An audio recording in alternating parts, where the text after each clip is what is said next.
ጤና ከሰጠ ሁሉ ነገር አለው ሰርተ ለማግኘት ያሻህ ቦታ ደርሰ ለመመለስ ያሻህ ያኒ ማለት ነው ከቤተሰብ ጋር ለመደሰት ሰዎች አንተ ሊወዱ የሚችሉት ጤና ሲኖርህ ነው ጤና ካሌለ ማንንም አይወድም ይሄንን ወቅ የገዛ ማለት ነው ሚስት ትሰለቻለች የገዛ እናት ማለት ነው ትሰላቻለች የገዛ አባት ይሰላቻል አንተ ማለት ነው ከሰዎች ዘንድ ተቀባይነት እንዲኖር ሊያደርግ የሚችለው ነገር ሙሉ ጤናህ ነው አትበሳጭ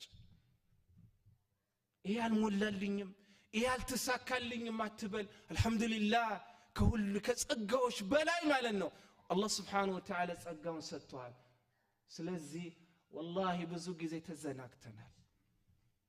በጣም ዝንጎነናል በተለይ ማለት ነው ውጭ ዓለም ላይ የሚኖሩ ሰዎች Subhanallah መበሳጨት ጥርሳችንን መንከስ ጸጉራችንን መንቀል الله مالن ينعمه يصقاوچن ሁላ ጸጋ ሰጥቶ Subhanallah